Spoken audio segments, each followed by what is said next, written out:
What is up? We're live, Joe. Let's rock and roll. Thank you for the intro. Hey, this is Joe Rodgers. Welcome to Bitcoin Magazine Happy Hour number 18. I'm your host, Joe Rodgers. I already said that. And I've got a pretty awesome panel here planned today. It's been a wild week in the Bitcoin world. So what I want to do is I want to give a little quick intro for everyone and just pass it around. So I'll say your name, then you pass it to someone else after you say what's up and hello and how to find you. So I'll pass it over to my friend Dylan. Say what's up, dude. What's up, guys? Dylan, BTCization on Twitter. I work for Bitcoin Magazine and do some Bitcoin orange pilling on the side. Just happy to chat this Thursday night. Toss it over to Dennis. Thanks, Dylan. I'm Deniz. You can follow me at Deniz Saat. I mostly just hang out on Twitter. That's all I do. Coinbase.com is also cool. You can check that out. And I'm really happy to be here. Thanks for the invite, Joe and CK again. It's always cool meeting new people here. I like how you downplay just on Twitter, like just a pleb. We all have a role. I don't have a role. I just hang out. It's a lot of fun. Someone's got to do it, man. Yeah. I'll pass this on to, is it Dea? Dea. Yeah. Dea. I got it totally Thanks, wrong. Dennis. No worries. Hi guys. My name is Dea and I'm from Indonesia. You can find me on Twitter, Dea Rezkitha. But on the side, I'm also teaching Indonesian about Bitcoin. It's been a fascinating journey. Happy to be here. So I'm passing out to Tommy. I'm filling in right now. Oh, Tommy. Okay, sorry. Yeah, I'm filling in for CK a little assist here, but I'm actually like just behind the scenes right now. So I'm gonna pass it right off to Tony. Thanks, Tommy. Hey guys, Tony here from Atomic Finance. Currently unhappily locked down here in Toronto, Canada, in our very, I think it's our third stay-at-home order within the span of 3 months or something like that. Just a mess here. But anyways, really honored to be on with you wonderful people. Atomic Finance, what we do is building this simple to use mobile app for Bitcoin holders that care a lot about self-custody and transparency to be able to deploy their Bitcoin and yield strategies that are fully non-custodial and transparent. I'd like to call myself a shitcoiner turned Bitcoiner. Came over from the Ethereum space and now happily building over in Bitcoin. You can follow me on Twitter at Tony Kai _. Thanks for joining us. Thank you. Mr. Rabbi, what's up, man? Why don't you say hello? Hey, how's it going? I'm the Bitcoin Rabbi. Thanks for having me on, guys. I think I was on once. I crashed a drinks in lockdown, but other than that, my first time hopping on here. So I'm an educator. I mean, that's my job. I'm a teacher, and I teach people about Bitcoin. And I wrote a book, Bitcoin Money, and that's been fun sharing that with a lot of people. Very good. Thank you. And last but not least, Mr. Rizzo in the house. Yo, can you guys hear me? We can.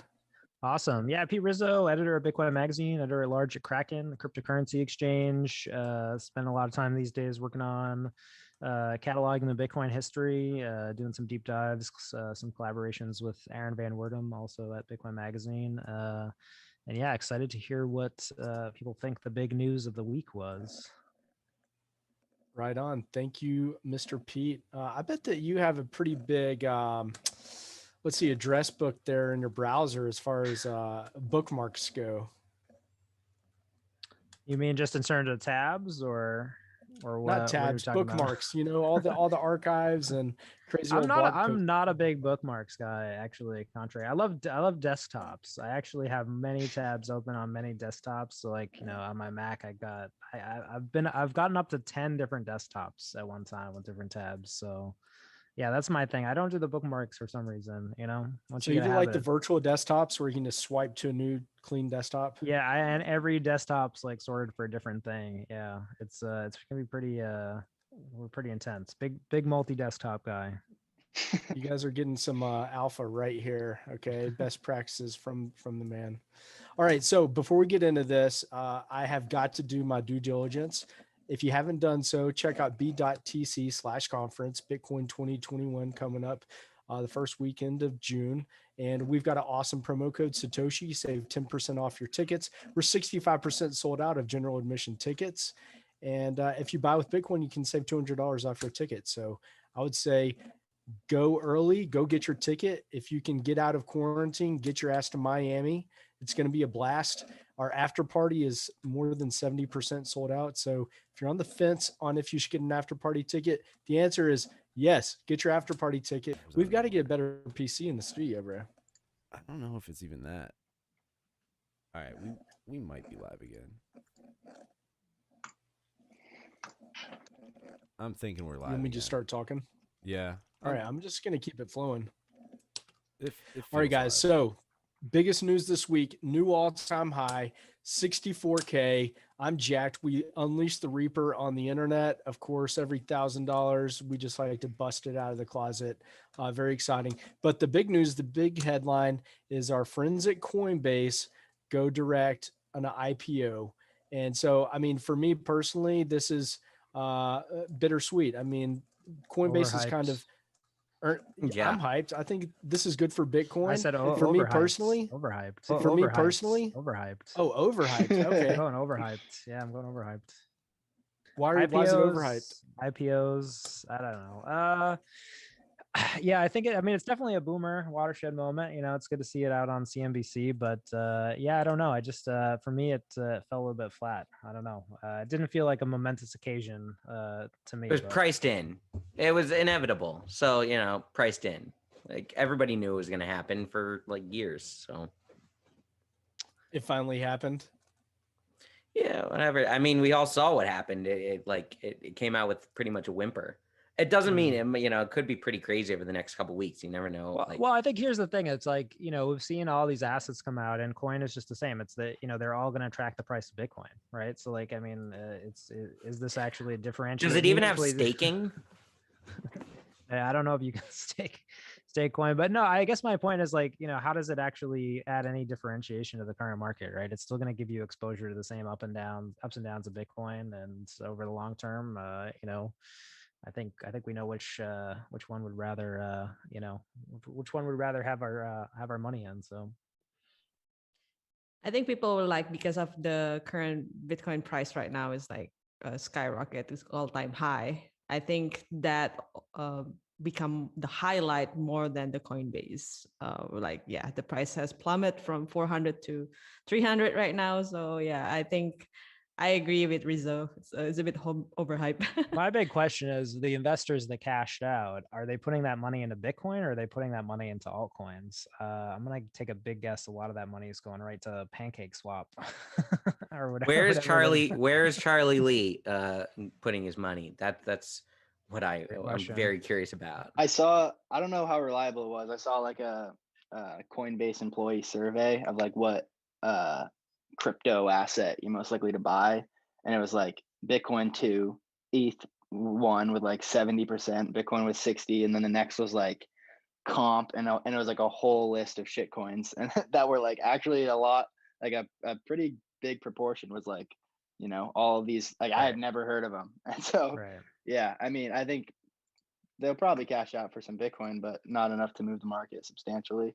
I think if anything, like $88 billion valuation now, whatever it opened up at. Like, I wrote kind of a satire, kind of a like real article about Coinbase and their price in Bitcoin terms, and I quoted like their listing price in Sats and like their market cap in Bitcoin at 88 billion. What is that?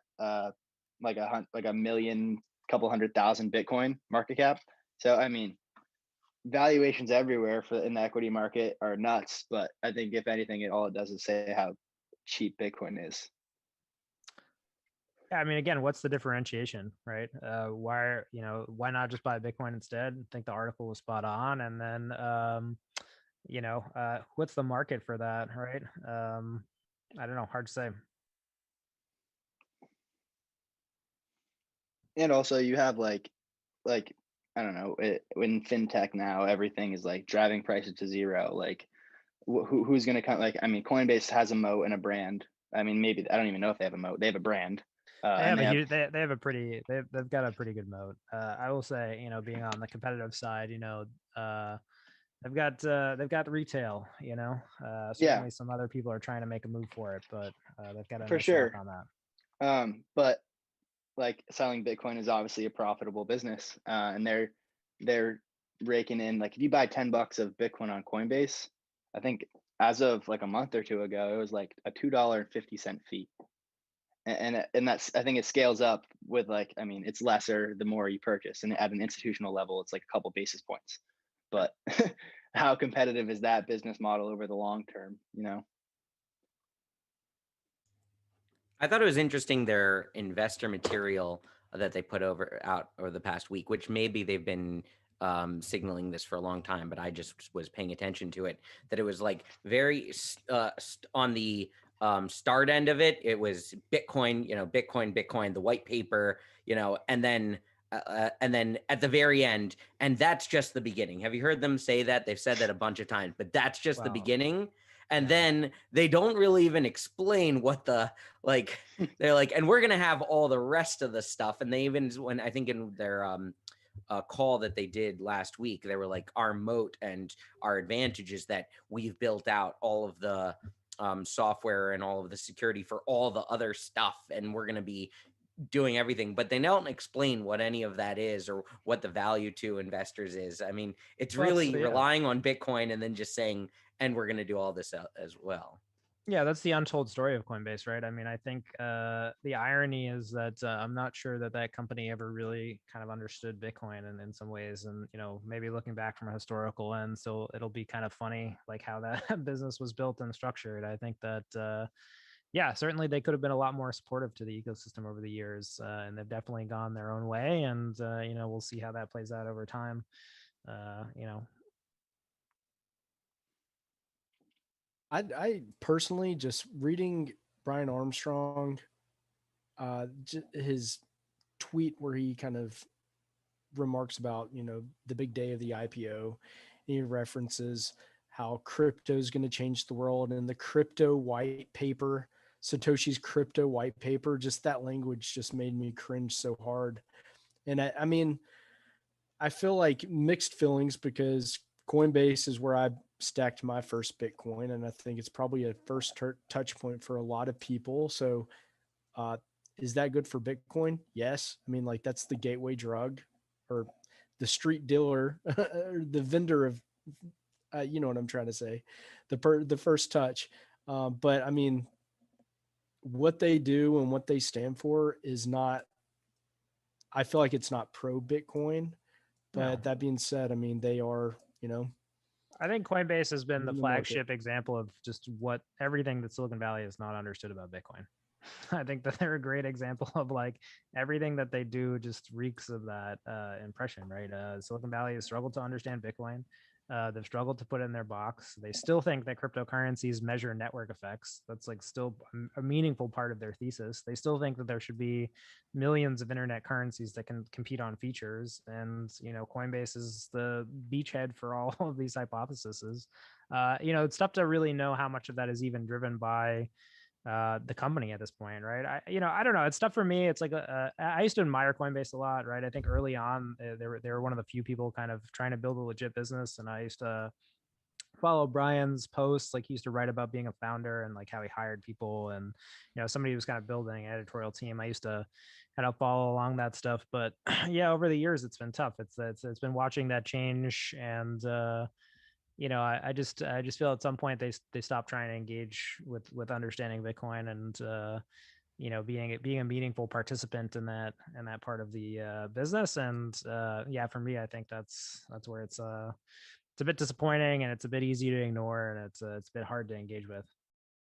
Yeah, and then also like, I think I'm not sure where I read it, but at least Coinbase doesn't have enough reserve on Bitcoin, right? Like they're like one of the biggest exchange that trading Bitcoin, but they don't have enough Bitcoin reserve in their own balance sheet. So I think that's also reflecting on the current price of their stock. So They've got the wrong unit of account, right? yeah, Well, exactly. I mean, think about where they started. I mean, originally they were a wallet company, and then they were a merchant processing company, right? So they were trying to get people to accept Bitcoin as payment, and then converting the Bitcoin at the point of sale into dollars, right? So like Bitcoin, Coinbase is a good example of a business that has pivoted a lot as the thought around Bitcoin has changed, and they were really initially shaped by the Bitcoin as a payment method narrative, and I think the residual of that is they don't. I'm not sure how much of the new, I don't think, have they read the Bitcoin standard? Have they engaged with the new kind of thinking around it? Probably not. When I heard that, go ahead. Sorry. You go. When I heard that they only had like 4,400 Bitcoin, I was like, why would I buy stock in a company that had less Bitcoin than me? Big flex. That's right flex. Yeah, right. We got some whales on this chat. That's you gotta be listening to the stream for the a little whales. bit more respectful to our panelist here. So when is Bitcoin Rabbi? When are you going public then? I guess I'm thinking about. There are so many ETFs. I'm thinking of making an ETF. I figure everybody's doing it these days. I mean, you got to be valued at least 80 billion. You're coming out of the market right now. I'll check. I might have some paper wallets to pick. So hey, what at Coinbase? CK, what's up, bro? Is it just? Oh yeah, CK joined. I didn't even see. What up, cuz? I'm forgettable. Welcome late. I apologize. Shame on me. I glanced over you. We're talking about Coinbase, CK. The AOL of Bitcoin. Yeah, perfect. Perfect. Yeah, 100%. Well put. Where are they going to be in 5 years, though? I mean, like, will they be here in 5 years? Will they be relevant? Are they just going to solely focus on their custodian business? I mean, AOL has gone away, CK. So what happens to Coinbase? I think it's still AOL Time Warner, is it not? Is it?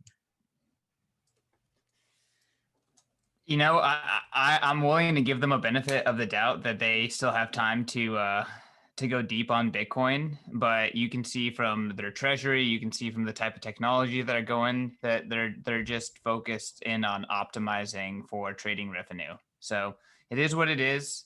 I don't see Coinbase as really a cutting edge company in any way, whether it's Bitcoin or shit coins. So, I mean, they're going to continue to be like the safe alternative, the thing, parents created AOL emails forever, way until it was way out of date and there was way better services out there. But ultimately it wasn't AOL that mattered. It was the internet that mattered. And eventually everyone got onto the internet in a much more native way. So, I mean, I don't know. Coinbase still has the opportunity to change their unit of account, to go deep on Bitcoin, to offer Bitcoin services. If anything, they have the best position of anyone else. So now they have unlimited funding from capital markets that they can access as a public company. So they have plenty of chances to change that narrative. But I'll keep calling them AOL until they do something differently.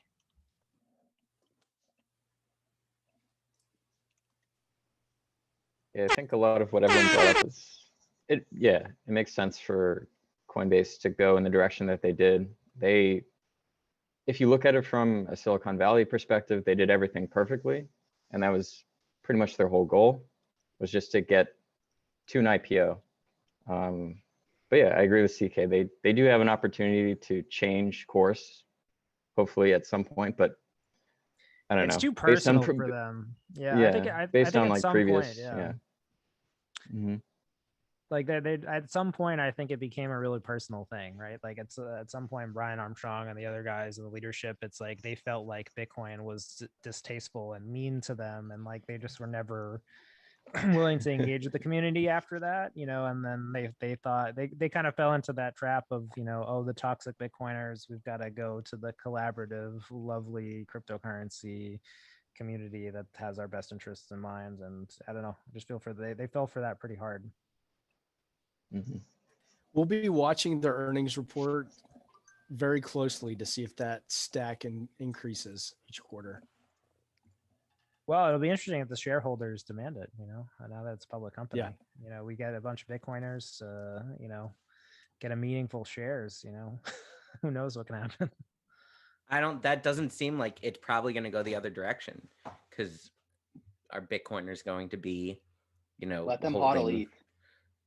hodl Yeah, they might just go. I think they're going to get more entrenched in that. And I back to what you were saying about like the attitude. Yeah, if you look back at Brian Armstrong's posts specifically during the block size war, like he was offended. It was Yeah. really like It was personally personal. offended by it. I think he was blocked by our Bitcoin, and that like he was really I believe that he was banned from our Bitcoin in one of his posts. I think he mentioned it. There's a really interesting slide deck if you go on SlideShare, like Brian Armstrong used to post, because he used to be pretty open with this stuff. And there's one in which he talks about how different Bitcoin implementations are like browsers. So like his theory was that Bitcoin would have multiple implementations, and each of the implementations of Bitcoin would have different features around the money supplies, like of those implementations. Wild stuff, like really just like, where you'd read it now and you're like, who would have ever thought that? I mean, it was a reasonable, I don't know, at the time it was what it was, but I mean, you can kind of see how their thought progressed over time. And there's some funny items in that closet for anybody who wants to go digging. Yeah, I have a question for you. I mean, like I don't know if anyone here was in Bitcoin longer than Pete. I think Pete is the longest tenured Bitcoiner here. Like, you've kind of seen the narratives change. You've seen people in real time discover what Bitcoin is. And I would say that we are still in that discovery process of real time discovering it. Like, what's been the key of like not getting stuck in the wrong kind of mental model? Because we could all have the wrong mental model now, and then in a year we like it could present ourselves that mental model is incorrect and that there's something new. Like, how do you keep up That's with my that? big fear with the Bitcoin as an asset class, or Bitcoin as an asset model, with like, this idea that, up forever and, number go up is the solution. I think, I guess I try to look at it as like, Bitcoin as an invention, like it's a seismic change in thought. Like, it invalidated, like if you think about it, for the entire history of the world prior to Bitcoin, it was impossible to have a digital money, and thereafter it has been possible. So it literally it took a rule of the world and invalidated it, right? Sort of like, we have with flight. Like, it was impossible for man to fly, and to the point we discovered flight, and then thereafter it was true, right? So seismic change in understanding of how the world works. So I think that we've I think we've struggled sometimes to understand like what that transition really means. And there have been different phases. There was the Bitcoin for payments phase, there was the blockchains for business phase, there was the all cryptocurrencies are good and should compete with each other kind of phase. I guess I like to look at these now as like, I don't know if we can, I think they're all kind of right in some way, right? There's something right-ish about each of them. And I'm not sure if the current version that we have of our current understanding of Bitcoin is the best. We're definitely, I think, improving and getting along the way. I think you have to remain open-minded, right? Krista Rose, RIP, long-time Bitcoiner, used to have a good phrase that I quote a lot about oracleizing, right? This idea that I think what happens to a lot of people is like, you just get used to talking to a certain book. You get used to kind of putting your name and reputation on certain ideas. And Roger Ver is like the textbook case of this, right? And then you become synonymous with the ideas. And I think at that point, the ideas are so personal for you, you can't change. And I think that's where people really fall out of Bitcoin. And I think, I don't know, it's been hard to see. Very few people have managed to kind of stay relevant through those cycles, I think, because they haven't remained open-minded to Bitcoin. I mean, I still think that Bitcoin will teach us new things. I still don't think we have Bitcoin 100% figured out.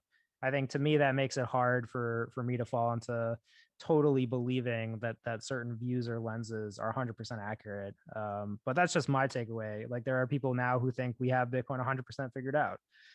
But I know that the people in those places back then, they thought the same thing.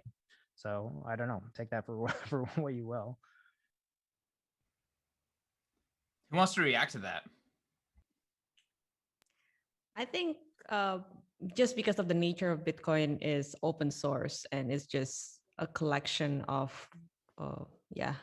whatever people think Bitcoin should be. So it will automatically, the narrative will change itself, and it will serve the purpose based on what the current society needs at the moment. So at the moment, I think that Bitcoin is, should be a store of value, and that's what people's need at the moment. Then soon it's gonna change into a medium of account and a medium of exchange. It's transitioning slowly based on the current situation.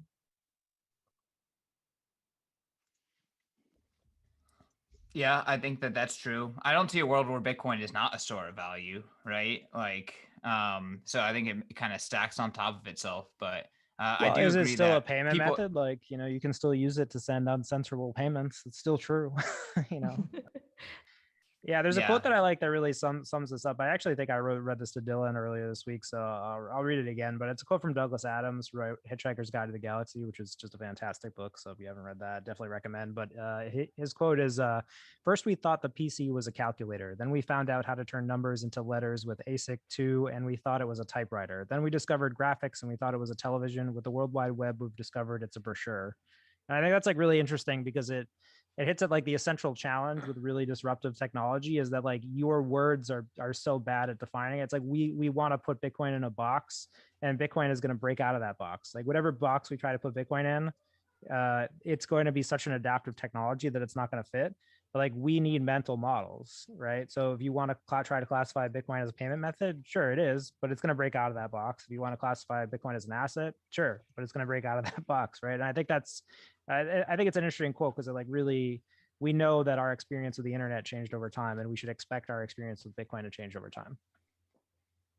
Yeah, I agree. Yeah, definitely a great take. I think like, as like when to Rizzo's point about how the PC evolved, I think like Bitcoin's still actively evolving right now with things like Lightning Network and kind of layer 2 and different things happening on top. And I think like we're still as a community discovering what's going to work, what's not going to work. And like I think like it is still like important to like obviously like the big MO of Bitcoin is keeping the base layer as kind of the same as possible, because that's kind of the underlying core proposition. But like if we're talking about layer 2s and even like further higher layers on top, I think that's something that is still there's still a lot of active development and work on those kinds of things, and that can help add in even more kind of value props to Bitcoin over time. Yeah, I think the point is you just can't get too attached to like whatever it is you think Bitcoin is, right? And you can't get like personally wrapped up in that. And I think that's where, I think I've always kind of struggled to be like a thought leader or like somebody like that who like wants to be right about Bitcoin. It's like, it's like, I don't know. It's like, it doesn't really matter to me as much as it does to other people. But, look, everybody wants to be like seen as being right or smart. And, I think, as Bitcoiners, we should just try to be a little bit distrustful of these people. We've been burned by them before, and I don't think we won't be burned by them again. I think it's still pretty early, but Bitcoin Tina would yell at me, so there we go. You don't understand, Pete. Come on. I don't understand the boomers. They're all ready to just shift into a new native currency. They're ready to start using the Lightning Network and signing their own transactions. Like I get it. It's like that's just the retirement homes. They're ready to do their accounting, and they're just going to store all their value in Bitcoin. I want to get Dylan's take. He's been pretty quiet since I jumped on. Dylan, young Bitcoiner, really haven't known that much of a world without Bitcoin. Like dropping huge knowledge. Bitcoin, dropping huge knowledge, but in general, like how do you go about thinking about Bitcoin, right? Because it is this thing that is, I think it's fluid. I think we can all agree on that, right? And I guess as a secondary question is like, how would you kind of deal with like having your mental model broken? Yeah, I mean, I try to keep an open mind. I definitely don't pretend to know everything. I don't know what I don't know. But in terms of how I think about Bitcoin, yeah, I mean, I would say like I definitely have a mental model of this is my money. Like I don't have any reason to ever use anything else, and if something challenges that assumption or view, then I'll reevaluate. But for now and into the future, I plan on storing my value in Bitcoin. I exchange my time for dollars and dollars for Bitcoin. that's like, I view Bitcoin as the opportunity cost of everything. And so I agree with Pete's point, but I don't think that will ever not that will ever change. But I don't assume that model or Bitcoin as a store of value, as a unit of account, I don't think that will go the way of the wind. I think that's here to stay, but I don't know what Bitcoin can become, or what's gonna, I couldn't even imagine what's going to be built over the next decade, over the next 5. So yeah, I mean, definitely my worldview has been shaped by Bitcoin over the last 2 years, and I expect that to continue. But yeah, keeping an open mind is definitely important.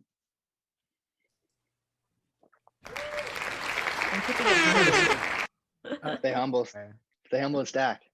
Stay humble and stack. You kind of hurt me with your opinion on this. And the reason for that is it's almost like just so nonchalant, like, yeah, Bitcoin's this thing and it's cool. And that's like, yeah, it is cool and it is going to change. But I'm going to like stick to this model that I know. And that is that the state hates you. And this is our weapon to fight the state. And so like, this is what I like care about. I care about sovereignty and liberty and fighting tyranny and communism, like that's what I care about. And so like for me, I feel like this model has emerged, and I think back to like Nick Carter's article from a couple years ago, Visions of Bitcoin. That kind of graphically illustrates how Bitcoin narrative has changed. But you're right, like everyone kind of grasps on to what they like care about. And Dea, you made a great point. Like it's open source, so it can be what society needs it to be. And for me and my little bunker underground in my little mini citadel, like it is a defensive technology. It is a weapon, and it's also money and ways to store value. So I'm going to stick to that one for now. And I do think it's Joe. How do you stop yourself from being a gold bug sticking his fingers in his ear, going la la la la la I was a la, gold bug. I'm being disrupted? How do you stop yourself from doing that? I was a gold bug. Oh, actually, flip it back. As a gold bug, how do you allow yourself to accept Bitcoin then? Well, number go up. Number one changed it because I was a gold bug in like the Ron Paul revolution. That brought me to Austrian economics and libertarianism, and it opened my worldview and changed the way that I view politics and everything. And I was stacking, gold eagles and silver eagles, as high as I could back then. And then time changes, get wifed up, married, your stack, you quit caring about it so much and care about just living in life. And then one day you find yourself buying this number go up money, and you get wrecked buying shit coins. And then you find your way to Bitcoin Twitter, and now you're a true believer. And now I'm here, and that, I see it for what I view it as. And that's kind of what I explained it as earlier. Well, I got a great product for you. It's a Bitcoin fork. It's called USA Bitcoin. There's the units are called freedoms. It double halves every 4 years. So instead of Bitcoin that just does one halving, it double halves. So you're going to get twice as much halving every 4 years. And we're going to advertise it on Fox News like every night. It's going to be great. You can make fun. Does it have number go up technology? Man. I mean, it's got it's got double number go up technology. So like, this is number go up times 2. Skeptical. We'll see. I mean, I expect that kind of stuff, at some point. I don't know. I think that number go up's got me thinking. You sound like East Shills. We got ultrasound money, bro. Sure. Yeah. Exactly. Ultrasound money. God. Where do we go from here, guys? Let's move topics. All right. We were talking about Coinbase, and then we went kind of like philosophical on Bitcoin, which isn't a bad thing. I just know where Rizzo stands, as usual. All right. So, second big thing from this week: Taproot speedy trial merged in. I think this is pretty awesome. I've heard a lot of people talk about it. I don't know who would be the most competent to like rip on what exactly it means. I think I understand it, but I don't think good enough. I feel like you guys were talking about it pretty earlier with Goldstein pretty damn well. Yo, real quick, let's just raise our hand. Like, who can handle talking about speedy trial? All right, cool. Rabbi, what's up? So basically the normal way of signaling, they came to like a standstill about what happens if the miners don't, if they don't signal. Like, it was lot equals true, lot equals false. Basically, if it doesn't work, should we, force it through with the UASF or not? And that's where they kind of came to a standstill. And I think it was going to be a 12-month or 18-month period or something like that. Yeah. And so some of the people are like, well, if the miners are blocking it for 18 months, then we need to just activate it and orphan the miners blocks. And either way, it was like pretty split down the middle of people saying, should we do that or not, UASF, or wait until then?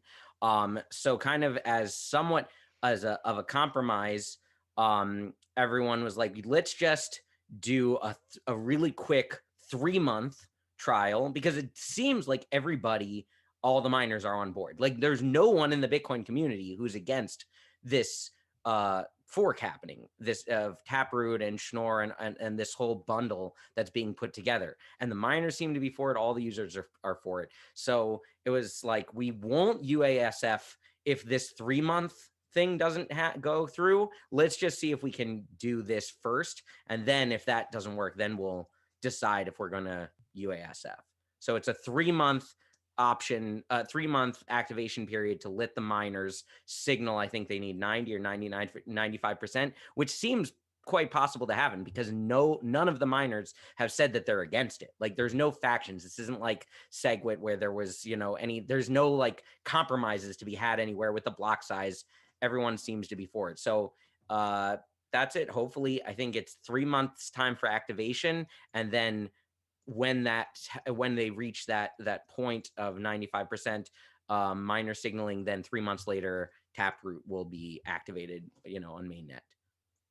Yeah, I just clarify. So it's 3 months for the speedy trial, and then if speedy trial doesn't lock in, there's a 12-month window where the miners can still meet that threshold, and then if they don't meet the threshold in the 12 months, then there is a UASF. So rather than just pick one of these activation methods, I think the compromise was all of them. All right, so I think there's been since the you mentioned the kind of the Bitcoin fork war era, I think there's been sort of a divergence in the community about whether it was best to kind of ask the miners to signal first, right, about whether they were ready for an update as a means to like make sure the update is secure, versus just having a user activated soft fork where the users just decide at some point to initiate a fork.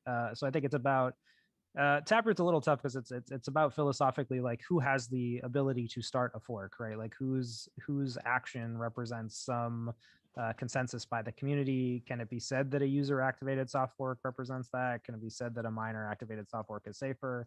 It gets into some like pretty edge case kind of like philosophical part of Bitcoin space where you're like, who has the right to update Bitcoin and maybe potentially force other people or give them the option to upgrade in that way. Yeah, if I could jump in at all, like, it seems as though the controversy has evolved past Taproot being good and us wanting Taproot to how does Bitcoin governance work and how do we define Bitcoin governance moving forward forever? Like they see this, a lot of developers see this as precedent, right? And I'm not involved in that process, so it's difficult for me to have like a good opinion or a legit opinion on it. But I feel like people are worrying way too fucking much about future issues, and they need to just worry about right now. And right now, it's like there's a pretty much 100% signaling that everyone likes Taproot. Like, let's stop fucking pussyfooting and let's get this motherfucker activated. I mean, granted, I'm sure a lot of developers feel that it's more nuanced than that, but I feel like there's the arguing at this point is kind of really about like how do we make sure everyone's heard? What order is it about? Like, how do we define the precedent for the future? It's just like this argument is not even about Taproot anymore. Right. It's philosophically, it's about, change within any system necessitates some use of force. Like somebody has to initiate the change, right? Like, I don't know. It's like, I think the level that Bitcoin's grappling with its philosophy right now is, look, the way that government systems works, democracy, it's, there's a revolution every 4 years and people expect that. And there's a change of regime, and Bitcoin, the operating thesis is there's no force. Nobody can force anybody to do anything. So that makes change difficult because who gets to initiate change? Should it be that Bitcoin Core releases a software that says this change is good and you should update it? I think that's I think it's a healthy debate. I think it might seem a bit esoteric, but I think it gets to some of the roots about what makes Bitcoin different than these other chains, right? One of the reasons that we don't like what's going on in Ethereum is that the developers are essentially leading the whole effort of the blockchain. There's no way for you as a user in Ethereum to like have a reasonable check and balance on them. You're essentially like at the whims of whatever the developers want to push through for the chain. So I think this is meaningfully differentiating Bitcoin, right? Bitcoin has gone down another path. The path that Bitcoin has gone down, though, is that someone really has to push for some change to happen, right? We're not really quite sure that we want that to be Bitcoin Core in every instance. In this case, I think it was nice to see the UASF movement, right? People saying like, look, if you don't enact Taproot, we're going to run another software. Because I think that forced Core into a position where it had to act, right? They had to figure out, okay, how do we get this activated? And they can also be seen as not initiating that. And I don't think we really want them to be initiating these kinds of things, right? I think that that gets us back to where Ethereum is, where it's a developer-led economy and a developer a monetary system that like functions on developer diktat. I guess so. all I'm asking is like, why does everything create precedent, right? Like, why is this like a court legal system? Like, I mean, I guess developers want a roadmap for how to change Bitcoin, but we don't want to have a roadmap on how to change Bitcoin. It needs to be like, I feel like every single time is going to be a different situation. Every time is going to be a different situation. Why is Ripple being sued by the federal government? It's because they're a provably centralized entity. No, I'm just saying that Taproot is different than SegWit, and those were both different than previous soft forks, and the future soft forks are going to be different too. Like, it's like, I can't run my business now because I'm too worried figuring out what my business is going to do in some future unknown situation. Like, I know that's not a perfect example, but like that's just my general frustration with the situation. Well, I think it was partially like, should we be planning? Because there have been many different soft forks and different things. It was like, should we be planning this around what happened with SegWit, or should we just kind of pretend SegWit didn't happen? And like, because the UASF didn't exist until that whole thing, so it was like, let's just pretend SegWit didn't happen and do things the way we always used to, or should we specifically plan for that in advance? But the good thing is, I'm pretty sure this is all solved. Like, the whole debate is over. Like, it got merged. It seems the debate is continuing. Well, fine, but I mean, but it's actually, it's in the code saying the code has been deployed. The speedy trial has been merged. So like, there's no more debate as far as the code goes. It's speedy trial still has as far to as what's in work, core. Right? It still has to, like, speedy trial still has to actually function, and like, but I mean, right now we're not. Right now, there's not a like, the core had their debates. They came to an agreement, came to a rough consensus, and then merged the code that they had consensus on. So for the next 3 months or something, like, that's where we're at. Where the debate is pretty much over, unless the miners don't do it. So then, well, I think CK is saying what you were saying. Like, the debate, like, I think was about whether this set precedent, and like the conclusion was we don't want it to set precedent, which is why when looking at the 3 options for activation, like, they basically, we chose all of them. So we're basically going to run through all of them in some order of operations. Yeah, there's still a really loud contingent that wants a UASF, that sees the UASF as the model that Satoshi started, right? Like, there was no Satoshi never appealed to a large group of miners to activate his new software, like, right? They never used that type of signaling. They never really needed to. That came later. So there's still a group that sees that as, also the thing that got Bitcoin SegWit, right? It was the users deciding to run the software and to advocate for it. And, ultimately it was, a software that wasn't published by Core that was really influential in like moving that forward. So I think, you're dealing with a lot of legacy, nuances there, but, we'll see, right? We could end up with a MASF. We could end up with a UASF. I mean, speedy trial doesn't guarantee that neither of those things would happen. I've heard it referred to as everyone has PTSD over SegWit. Like we're all functioning on SegWit PTSD, and some people are responding in different ways to that. It's true, yeah, but because I think again saying. it gets to the essential question, like who gets to enact change in the Bitcoin network.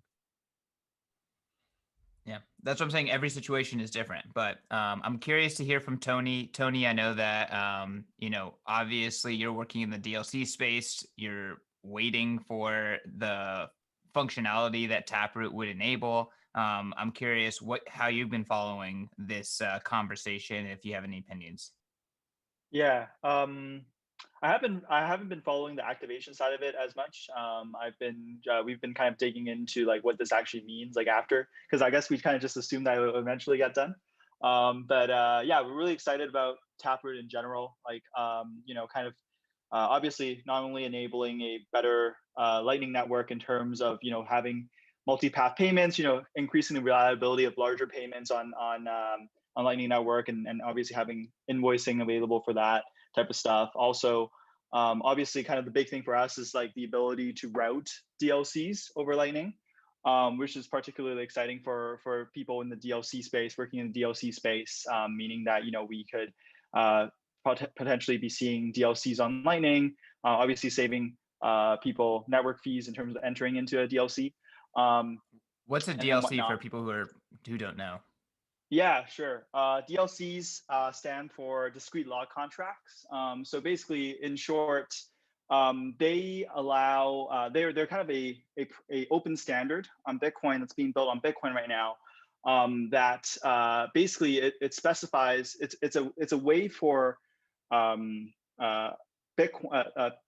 in a multi-sig to be distributed according to some preset payout rules. So basically, that's very kind of complicated. So basically, it's a way for folks to be able to do things like bets and options contracts and futures contracts between two counterparties in a non-custodial way on chain, where the contracts are verifiable and transparent. Basically, they depend on a third-party oracle, an oracle being kind of a data feed that's pulling in data from the real world and using that to dictate the payouts of the Bitcoin between those two counterparties, and basically basically when you think about it, like it can be used for kind of those primitives that I talked about, like betting and options contracts and whatnot. So pretty excited about it and whatnot. Cool. So with Taproot, that would enable point lock contracts and the ability to route these DLCs through the Lightning Network. It was actually very impressive hearing you explain DLC without saying smart contract. I can tell you've been practicing that. So congratulations there. Yeah, appreciate it. Yeah. So basically, the ability to route DLCs on Lightning Network. Yeah, exactly. Cool. So no, you expect Taproot to happen, you want it to happen, but no what opinion benefits about does activation. What benefits does Taproot bring to DLCs? I think I missed that. Yeah, so the main thing is that it just allows DLCs to function on Lightning rather than just on. So right now, like DLCs function on base layer. You can also do DLCs on Liquid if you want to, but not on Lightning. But that change, Taproot would change that. Yeah. Very cool. Anyone who hasn't spoken have an opinion. Like again, like I'm an idiot and I have a loudmouth opinion, so y'all can have one too. Well, you got it. yeah, no, for me, like Taproot is something that is quite new to be understand. Like, still have a lot to learn more about this section.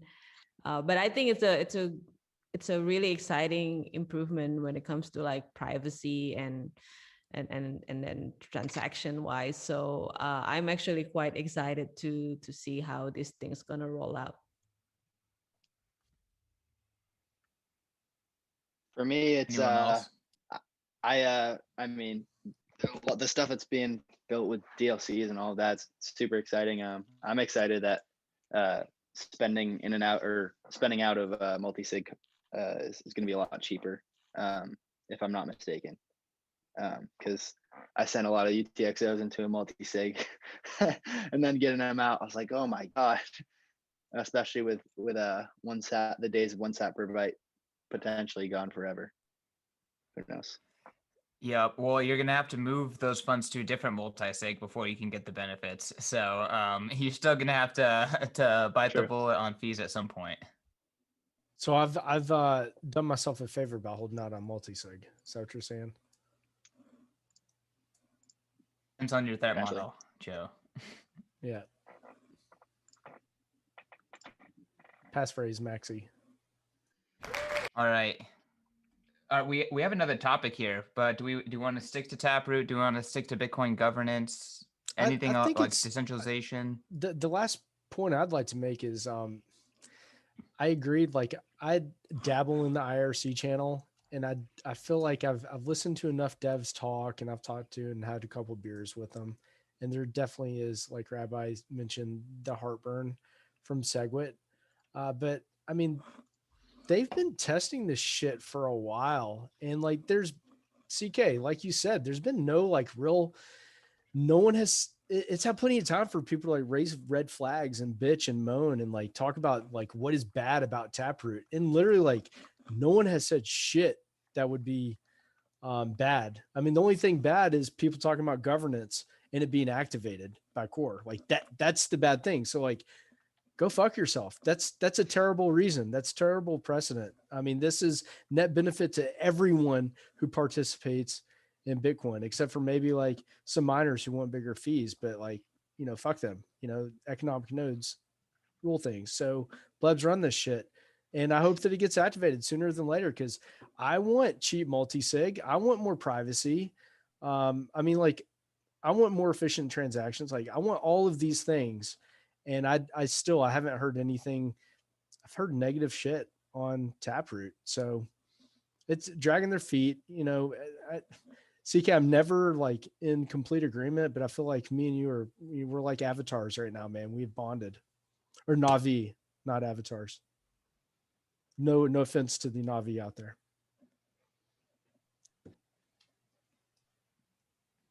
Topic number 3, think- Rizzo. Wait, sorry, Deniz. I think I mean, I haven't really been following the whole Taproot or Schnorr odyssey, but I do appreciate that they're taking their time, which is usually what Bitcoin does. And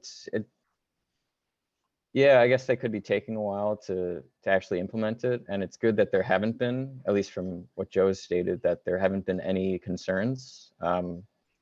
Maybe they're just, I don't know. Bitcoin's on like it's kind of in a different playing field at this point. So maybe they just really don't want to mess it up, even though it's been thoroughly tested. But I don't know. I'm up for like whatever really happens, because at the end of the day, it's going to happen at some point. Who gets to initiate change on the Bitcoin network? That's it. That's what it's about at the end of the day, right? Is it core that is going to be the arbiter of these things? That is the current discussion, right? I don't have to run it though. Yeah. I mean, like that's the beauty of it, right? I mean, the core Craig might Maxwell. run it in, but if someone disagrees with it, they can fork core and not have it, and I can run that code, or I can not upgrade, and I'm still going to be able to participate in Bitcoin, right? Yeah, I mean, unfortunately, it's not that easy. There are just some edge cases where, you know, again, I think we're trying to avoid chain splits, trying to do it right. You know, look, hopefully speedy trial gets the job done. I would love for this not to be a super protracted argument. I think if speedy trial, maybe doesn't, look, perfect world, it goes through really quickly. If it doesn't, you might see some squabbling about the MASF versus UASF, and best thing you can do now is turn up the heat on the miners. The miners are going to have the opportunity soon to upgrade. So, go knock on the door of your local mining facility. Look, Pete, I've dabbled in some like really dark backwoods IRC channels, and there's certain channels out there where people are like, fuck Lightning, fuck Segwit, like all this is bullshit. This is all shitcoin. And they do not participate. They only run old Bitcoin. And guess what? Bitcoin's backwards compatible. They can pay higher fees, and they think everyone else can go climb a tree. They don't care. And, that's the precedent, like no one has to upgrade. But that is the real precedent. But I mean, I think the fear here, and it's weird, is because the fear is caused from fear of people not activating altogether, and the edge cases that could emerge from having disagreements around the activation. And it's just like, there is no fear of Taproot. There's only fear of disagreeing on activating, which they are doing, because it's like almost like reinforcing again, like Bitcoin Rabbi said, things are in motion. I'm sure there's a developer watching this, pulling their hair out, being like, fuck these pundits on YouTube. But I do want to pivot to something that, none of us are developers here. None of us are really economists, but I feel more comfortable talking about economics. And I want to pivot to an amazing article that Dylan dropped on Bitcoin Magazine. It was talking about the conclusion of the long-term debt cycle, the conclusion of like this fiat experiment, and Bitcoin kind of being on the other side of that. Dylan, do you kind of want to talk about, the main ideas behind the article, and then maybe we can all riff on how fiat's going down? Yeah. So I wrote, I read Ray Dalio's Big Debt Crises, or it was Principles for Navigating Big Debt Crises. He also has a great 30-minute YouTube video on it. You'll probably learn more in that 30 minutes than you would in an economics course in high school or college or whatnot. And it basically just explains how the cyclicality of debt, and how these cycles that occur, it occurs in cycles, and it's Ray Dalio basically made his career using this framework. And so what most people understand, or even if they don't know they understand, is the short-term debt cycle. And that's sometimes it's called the boom and bust cycle, or the business cycle. And that's your kind of standard recession, followed by an economic boom or an expansion. And most people are pretty comfortable and familiar with this idea. There's expansions and contractions, and they happen about every 7 to 10 years. But what most people don't know or understand is the long-term debt cycle, which is made up of a bunch of short-term debt cycles. And you can look at like the Fed's fund rate, or just interest rate chart over the last 80 years, 100 years, and it's just big cyclical pattern. They peaked at 20% in 1981, and since then it's been 40 years of secular downtrend in rates. In 2008 we hit the zero lower bound, and again in March of 2020 we hit it again. And so essentially in 2008 they kicked the can down the road, and we hit zero again. And zero interest rate, for an economic system, rates get cut because there's three impacts. It raises the present value of assets, but it also makes debt burdens a lot easier to service, and it makes credit easier to come by, so you can spend, you can invest, and do all sorts of things. So when rates can no longer be lowered, it offers a pretty big challenge for policymakers, and they go with their second and third tools, which is quantitative easing, printing money. They're doing that in trillions of dollars right now in the bond market.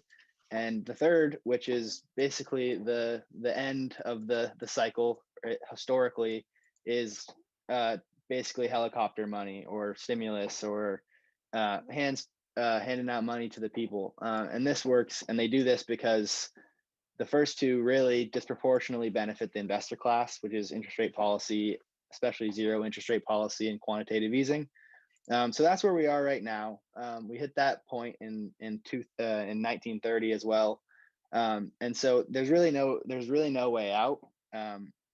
All they have is more of the same: printing money, stimulus, it's impossible to grow our way out of this debt hole. So that's where Bitcoin comes in, and we're lucky to have it at this point. But yeah, so that's a quick rundown. If anyone wants to dive in or ask any questions or comment, that was my piece. I want to throw it to Dennis just because I know that he very much kind of has a finance mind and a finance oriented perspective.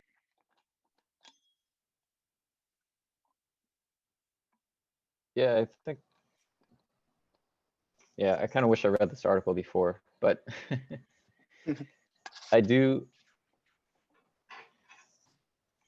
Yeah, I don't have anything to say right now, but we can zoom out, right? Like we can just yeah. talk about like not being able to grow out of this debt, right? Isn't that the whole issue? Is like this hole is too deep for the current system to get out of it.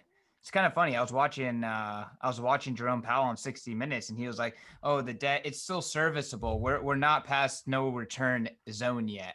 And I was like, "What? In what world are you living in? Like, in what world are we not past the no return zone? Like we've gone past it a long time that ago." zone? Would he ever define that? The answer is no. I mean, I think that there's a lot of economists that would say that's already mathematically impossible. Yeah, I mean, debt's only serviceable because it's at negative real yield, or when the treasury borrows or whatnot. But in terms of like across the entire global economic system, debt loads are far too large, and with technological deflation, inflationary monetary policy, and more liquidity injection, all it does is just make the problem worse. It just exacerbates things. They for the last 20 years, they've essentially tried to throw in various cycles and years, but they've thrown more and more liquidity at a solvency problem, which makes the solvency problem worse. And it's a short-term fix, but they've essentially just continued to kick the can down the road. And they've somewhat done it again over the short term, like where people now are thinking that we're out of a recession, or remember last year, like, I think a recession's coming, and we're like, no, we're in a recession. You just don't feel it because the stock market's up or whatnot. But yeah, we're at the end game or close in the fiat currency, this incumbent monetary order. And so luckily, yeah, we have Bitcoin, which is why we're. So I mean, do people agree with Dylan that normies don't realize that like we're in this recession, that we're in this downward trend? Like I have conversation with like normies, and they still think when rates go up, right? Rates are going to go up. People in the real estate market, people in like all these, different professions, people who pay attention to the markets and to the news, like where's the disconnect here, right? Like, I mean, Bitcoiners are looking at this and like, this is a zombie walking. It's going to fall over dead any minute. And then normies are looking at it like, yeah, this is all normal. The Fed's doing what they need to do to keep the system going, and rates are going to go up eventually, and whatever. Just take advantage of the opportunity to buy a house right now. I think like even the policymakers, they are clueless when it comes to economy, right? They create they create like a lot of policy, not only just in the US. I also see it like in many countries, including like my country. So when even the policymaker doesn't even understand the basic economics, we cannot expect the normies also understand about what's going on. And yeah, I think the beauty of Bitcoin is that once you go into the once you buy Bitcoin and then understand the Bitcoin libertarian aspect, and then hold the Austrian economics, and it's just open your eyes. And I see that it's just gonna bring us into two different systems. The one system that is eventually is gonna die, and then there will be a bunch of people who are being liberated through Bitcoin. I got a quick question. So I think that was a great point, Dea. The two kind of parallel systems. But Dylan, back to you. The question would be, it sounds like policymakers from what I've gathered from this article and just other research, is they're kind of at the end of the trail here. You know, they got no other tools at their disposal. They had three, and now they're using them all, you know, to exhaustion. So I've also heard that Bitcoin, you know, it's the final boss. You know, it's the fiat of them all. So what is the game theory of, you know, what happens to smaller states and smaller fiat currencies that are going to be wrecked way before the dollar? What's your opinion on that? Yeah. So yeah, the dollar is definitely going to be the last one to go, where the world reserve currency and other currencies are far weaker. There is an interesting game theory that's been playing out for 50 years almost, where nations are incentivized to competitively devalue, because it boosts their export market. It brings capital into their domestic economy. So, and that's still playing out now, where if you don't ease with the rest of the world, you are at a disadvantage. So especially Asian countries, they'll devalue, and they attract dollars into their economy. We buy up all their stuff with our paper. I think they'll definitely they'll fall, and the dollar will be I guess the last boss, especially because there's so much dollar denominated debt. There's so much liabilities. The real value of those liabilities may decrease significantly, and I expect that. But I think the dollar coexists for quite some time. I don't know how competitively, but I don't expect the dollar to go away right away. I honestly, for our world's sake, I think for our transition, I think the smoother it goes, I don't know. I think if it was Bitcoin tomorrow, it'd be pretty ugly, I guess is what I'm trying to say. I don't know. I don't have too much input on how it all plays out, besides the fact that mathematically they're trapped. It's impossible to grow our way out of this. The demographics are much different than before. That's why part of the reason why we've continued to pile on debt, top of debt, on top of debt. And now, it's point of no return. And so I don't think the policymakers are bad people either. I think they're just trapped, especially just decisions made over decades before their tenure. So, yeah. I didn't really answer your question, but I have a question for the panel. What do you think is going to be like more volatile for the world? Only up for Bitcoin here on out, super cycle, the end of the boom and bust, or just forever boom and busts for the, let's just call it the next 20 years, just big long speculative swings and then back down. Bitcoin's what's more turbulent, Pete? No, specifically that I want to ask that specifically, what is more turbulent? Well, I was going to say Bitcoin's greatest advantage is its ability to play dead. And I think that we should stick to that model. What's more play dead forever. But look, it played dead around 3,000, right? Like it just has to go back to, people not caring about it. So I don't know. I would just throw that out there. Yeah, I don't know, man. This whole monetary economics, like global, I love it. Everybody's a global macro expert now. Everybody knows exactly how imports and exports work for all sorts of, geographic countries or whatever. I mean, it's all interesting. Like, I don't disagree with it. I'm open to learning about it. I don't think we're at close to the end of this thing. My question is, are we going to live that long? I think I'm going to have gray hair if I live to see that at all. Look, I mean, these systems are all based at some point on mass dilution. Like, I mean, if fiat is operating on a mass dilution, it's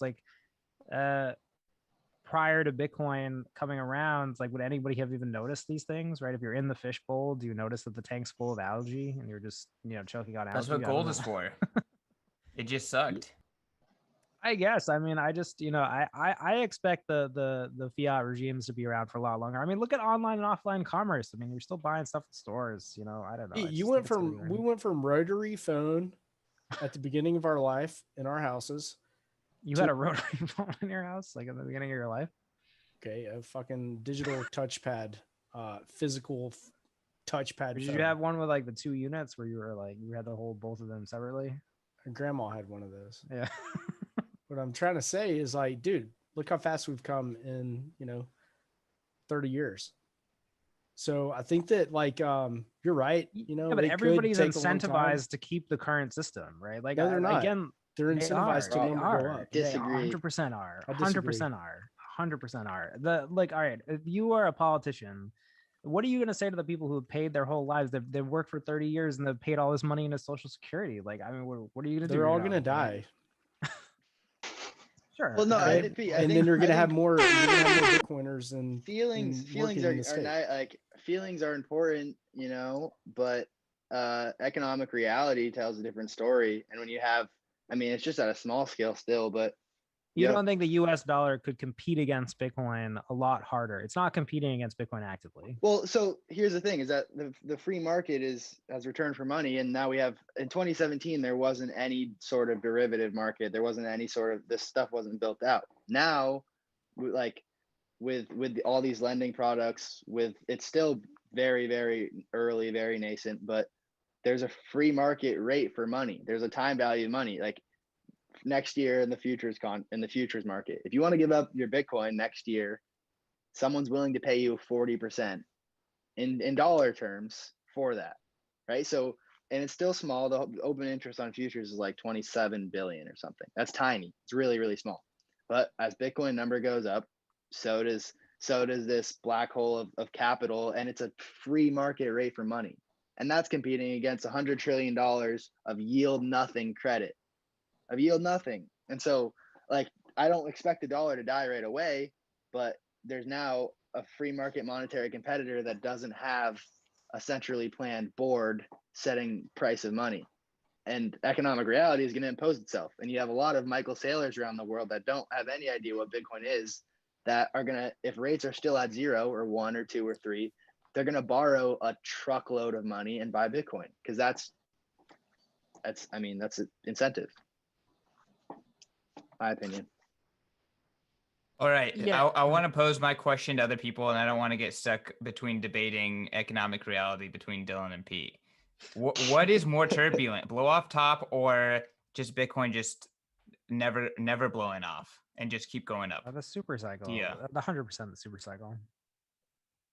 I think I like the latter, which is it would just continue goes up.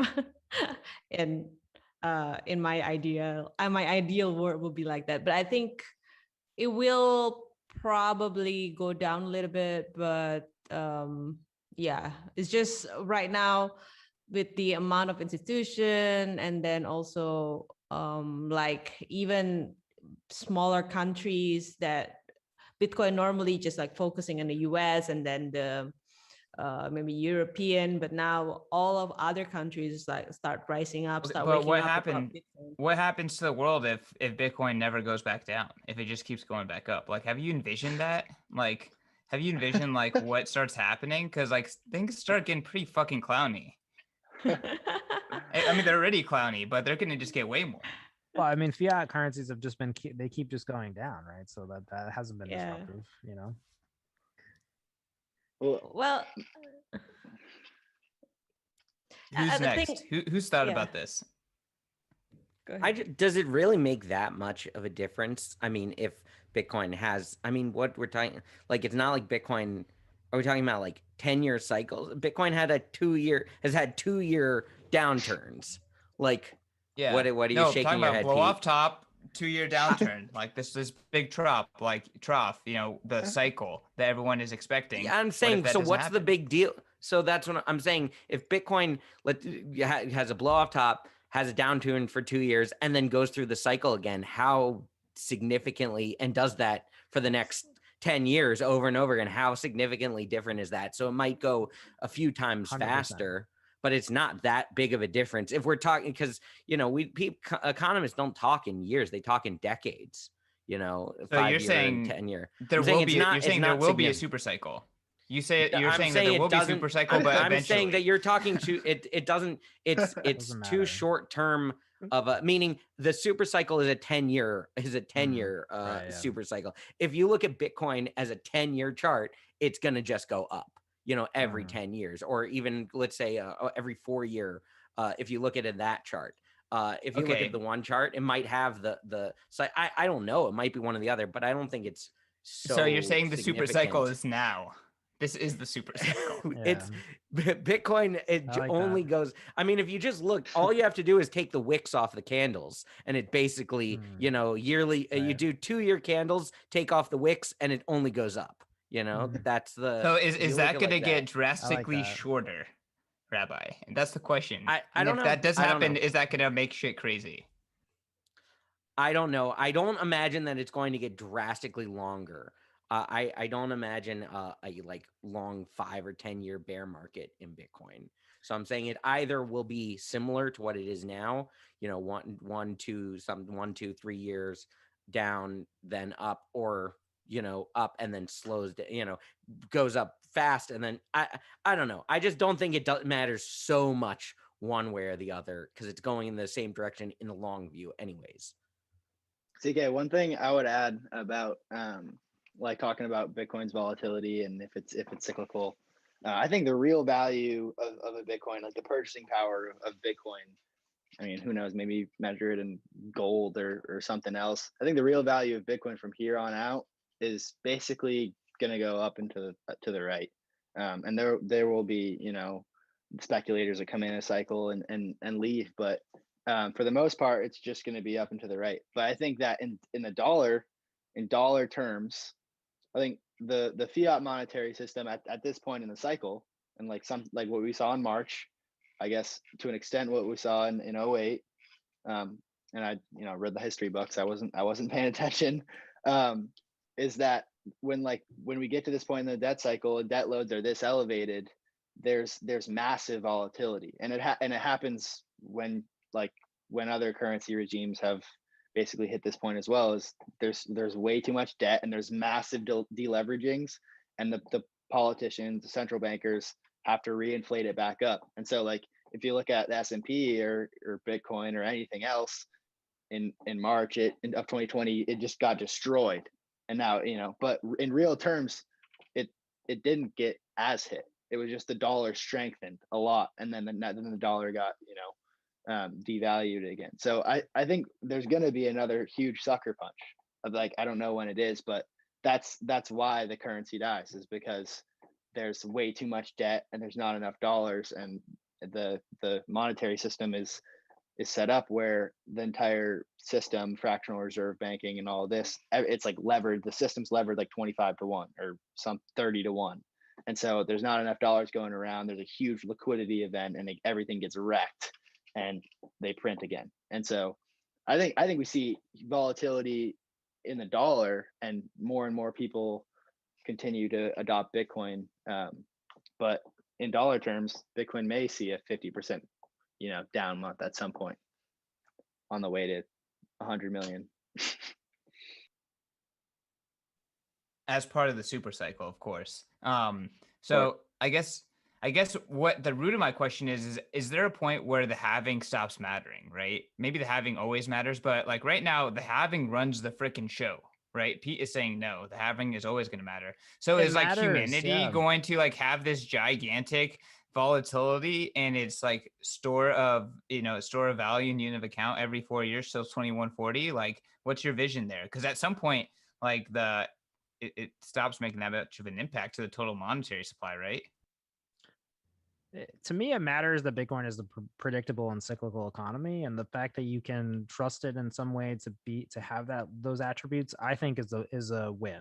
So I see that as a benefit. So if you want to say that if Bitcoin going down 78% next year makes you upset about being in the Bitcoin economy, then I don't think this is the asset for you. I mean, I think we should want that predictability from Bitcoin. I think you get to the point where there's no boom and bust when Bitcoin is just the unit of account. When one BTC equals one BTC, then nobody notices it anymore.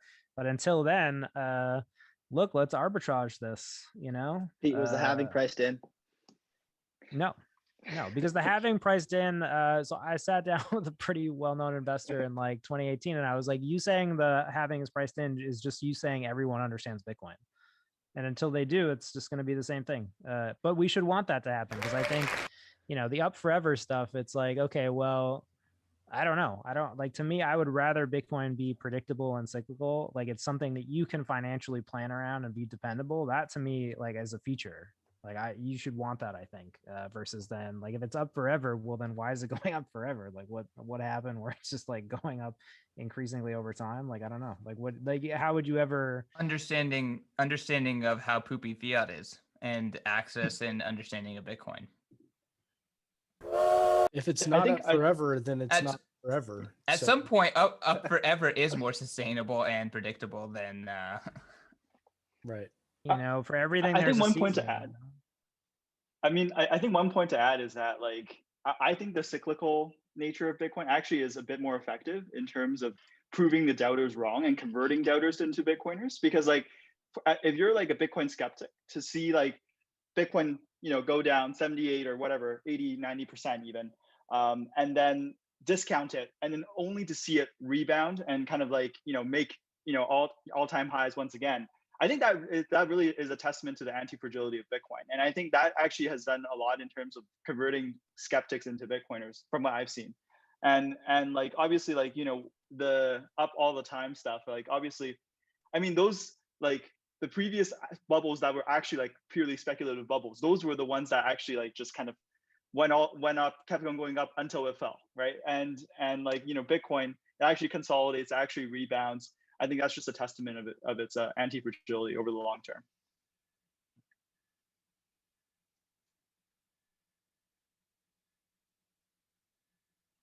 Yeah, I agree. I think But at the same time, we've never seen a world where doubters could be converted by up forever, Tony. All right, Dennis. Yeah, I'm thinking about a lot of what's been going on in the macro world. It's just sort of like mirroring exactly what happened back in the 1920s. And there have been other people who've said, "Oh, this is going to be the golden age of Bitcoin," or basically 1920s 2.0 for like the 2020s. I guess the way that you can think about it is, what if Bitcoin existed during the 20s? You see the stock market going up, there's going to be a huge crash or something at the end of that period. What would happen if Bitcoin was around during that time? Would everyone actually go into dollars during that time, or would they run to Bitcoin? I think that's something that people need to think about, just because of the way things have been shaping out. Because it started with the Spanish flu, and what was it, from like 1918 to like 1920, and we're going through the same thing with the Big C, and once things opened up, the price of stocks started skyrocketing because the economy opened up, and then everyone was making money out of doing absolutely nothing, which we're kind of seeing right now. And it could be the time frame could be compressed as well, just because we have the internet now. But I think that's sort of what people need to start thinking about. Yeah, I have a question for you, because I feel like you're kind of the like Bitcoin only up cynic, and Yeah, for sure. generally I'm like, actually- I'm I'm gonna have literally gray just- hairs by hyper Bitcoinization. Like, Yeah. why wouldn't the Bitcoin being built on top of like pre-existing viral network effects that are the internet and mobile, kind of like mobile computing networks, like why wouldn't Bitcoin go absolutely viral and take over the world? Like, what's stopping it? Bitcoin tops are psychological attacks on Bitcoiners. They're sociological attacks, right? So like when Bitcoin hits the end of this year, Bitcoin is, $600,000, and your friends and loved ones are like, you better sell that or I will never talk to you again. Like, you need to get out of that immediately to secure our livelihood. I think you're gonna change your tune. So let me just put that mental image in your mind. I don't know, dude. I think it's early. I mean, I think you're asking for the world to like shift to like what was your understanding of money prior to being in Bitcoin? Like, and like, think about that for a second, and then ask those people to take the same journey that you did, and then ask them to do that at like a short amount of time frame. I would like for people to still come to Bitcoin voluntarily, to still choose to do that actively. And I think like, look, if it's a scenario where Bitcoin is dominating, outcompeting fiat violently, and like those people are forced into Bitcoin, like they're going to have a different relationship with Bitcoin. And I don't know if like we're quite ready to support people in that, right? I think that, look, I think we've come a long way with Bitcoin infrastructure. We're still very reliant on the traditional banking system. Like, great, there's a lot of efforts to change that. That's still the case today. So I don't know. I think like for me, it comes to a few things. It comes about, if Bitcoin is an economy and economies are cyclical, then great, Bitcoin is cyclical, no problem, solved. And then, we should want people to come to Bitcoin on their own terms, right? I don't think anybody being forced or having to flee into Bitcoin, if I could choose in a perfect world to not have that happen for them, like I would not choose for that to happen to them. I would like for them to come to Bitcoin because it's a better system, and then over time for that to happen. Look, this is just a personal thing, and like people are free to disagree, and I'm not a macro expert. I don't know. Maybe you're right. Maybe the French government's going to fall tomorrow and start using Bitcoin Lightning Network for all purchases. So they'll abandon social Well, services. Bitcoin can only go up without that happening. Just saying. Dylan, I see you laughing. I think that's You the got some next thoughts? article. I'd have to see like, what is the rate that Bitcoin can go up only like over time, in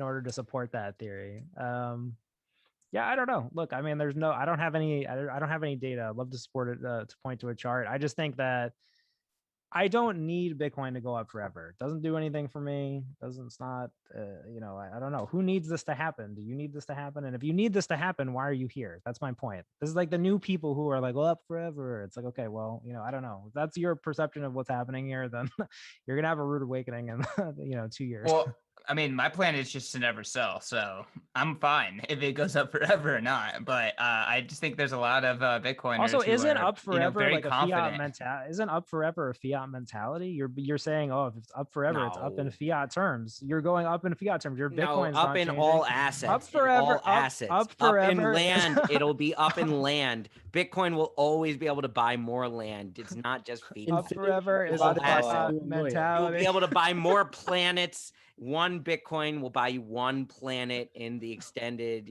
galaxy. It goes up in whatever terms. It's not just fiat. And the tattoo. Up forever is a fiat mentality. The same amount of B2C every day, forever. Flat forever. We need to have our Bush Light initiation, Pete, because I don't think you've taken the orange pill fully. So, hey man, up and to the right forever with it's little cyclical downturns in between. Who's hurt by that? Joe, don't crucify him because he has not fully accepted the ultimate demise of fiat, but it's fine. I think like I've accepted the ultimate demise. I've accepted that it's the ultimate demise of the system. I think on some level, I just think that I don't think it'll happen like this year. I mean, I don't know if that makes me like I can't wait for your model of not having a model gets completely fucked by number go up in the black hole known as Bitcoin. I'm gonna throw this out there and it might sound crazy. Euro is just completely delegitimized and completely defunct in the next 5 years. By 2025, borders are changed because of Bitcoin's existence. That could have happened regardless of Bitcoin. And now Bitcoin's here. Saying that's the demise of certain fiat and the rise of Bitcoin can also happen independently. Christine Lagarde is a very trustworthy person.